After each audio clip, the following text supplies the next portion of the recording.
It is time to talk politics now with our State House insiders, Dave Wilson, our Republican strategist, Antoine Seawright, our Democratic strategist. Some big news coming down this week as President Joe Biden will be in the Lowcountry on Monday at Mother Emanuel AME Church. Antoine, tell me why he's coming to Mother Emanuel. Well, one, Joe Biden is a friend of South Carolina, and South Carolina has been a friend of Joe Biden. When no cameras were watching, when most of the country had moved on, 2 weeks after 9 people were killed in that church in Mother Emanuel in the name of white supremacists and hate, Joe Biden and Jill Biden were there worshiping with the people of Emanuel Church as a sign of solidarity. And what the world may not know is when Joe Biden lost his son, he came to Charleston, South Carolina to get through some of the toughest times in his life. And so Joe Biden is a friend of South Carolina. Of course, he's coming because he's running for re-election as president, but he also coming because people consider him honorary South Carolina and a son of South Carolina. It's a big statement for the president to come here. You know, you've got the whole question of the Democrats taking the lead in the election here in South Carolina because as a first state to be voting for president on the Democratic side, it's going to be really important for him to have a strong win walking out the door. The thing that you look at then is it's going to be a few weeks later, and the Republicans are all going to be coming here after traipsing through Iowa and New Hampshire and finally coming to South Carolina themselves. But the vice president's also going to be here this weekend, and then she's going to be in Columbia for King Day at the Dome. A lot of presence by the president and vice president in a state that's really probably not in doubt, is it? Well, the first step in this process is the Democratic nomination process.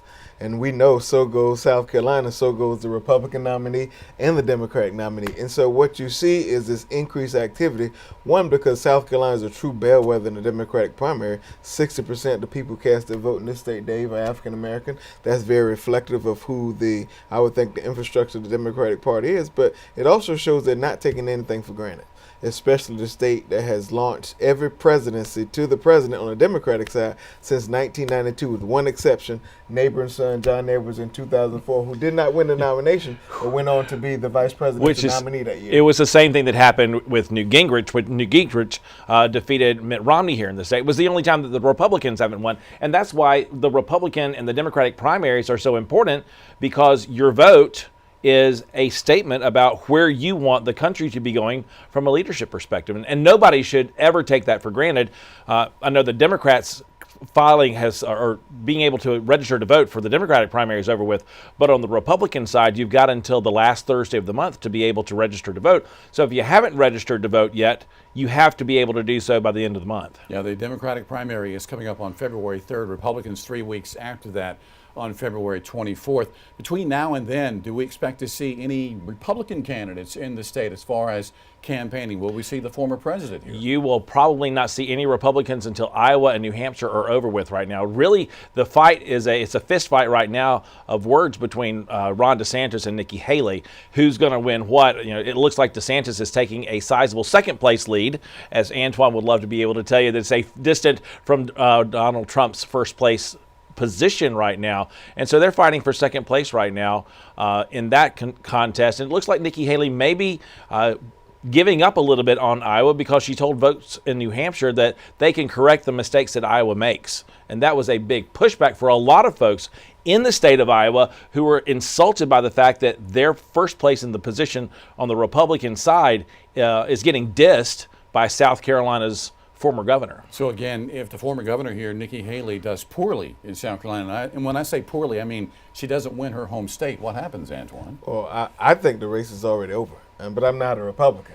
But if I were a Republican strategist and I was working for anybody other than the former president, I would be trying to gain ground in both New Hampshire and South Carolina to at least give the race some sort of credibility going forward. Otherwise, the former president will not just jog, but he will full sprint his way towards the nomination. And Donald Trump, on the back end, has been having some very private conversation among some surrogates saying, listen, get Nikki out of the race. There's a lot of positioning and moving that's going on there right now that's trying to get her out of that second place slot in Iowa, and hopefully doing the same thing in New Hampshire before she comes here. All right, the legislative session begins anew again next week. Lawmakers come back to Columbia, and they'll have a new member in former Columbia City Council member Tamika Isaac Devine, the new Senate member from District 19. A big win for her earlier this week. Huge win. One of now 6 women in the South Carolina Senate. I think that says a lot.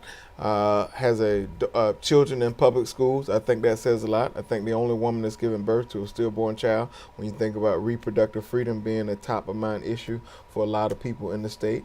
And I think that she brings presence with her local government experience and her historical nature. Not only was she the first African American at large on Columbia City Council, if my history bids me right, she would be the first African American woman to represent the historic seat that was held by the late John Scott, Kay Patterson, I think I.D. Quincy Newman, and others. Right, and so this is a big statement for the city of Columbia to put Tamika Isaac Devine into that position right now, because she has a lot of local name, a lot of local experience. How that translates over into state policy is going to be very interesting, but it's going to be a very interesting session because we're in the second half of a second session for the General Assembly. And so every member of the House and every member of the Senate is going to be up for re-election.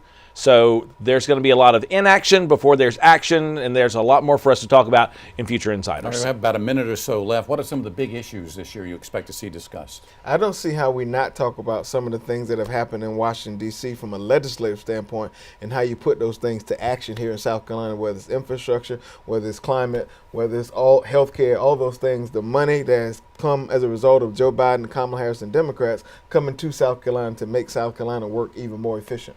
I'm getting a lot of word right now from House and Senate leadership that there's this issue of parental responsibility when it comes to medical care for their children is going to be a key issue. You're going to hear it called a transgender bill, but it is really a question right now of whether or not parents are the ones who are ultimately responsible for the health care of their children, or is that going to be left to somebody else? And that's going to be a contentious debate that's going to be going on. The same bill that the Republican governor of Ohio vetoed just a few days ago. I think that's what you may be referencing. And there are a lot of places right now where you've got healthcare systems that are allowing children to be taking prescriptions, especially up in York County with Atrium Healthcare in Rock Hill, that's allowing that to take place. And that's getting a lot of pushback. As a matter of fact, I had a hearing yesterday in the South Carolina Senate. All right, we're in store for a very interesting next few days, weeks, and months as South Carolina becomes the center of the political world. Dave, Antoine, guys, as always, thank you very much. Thanks, Sarah.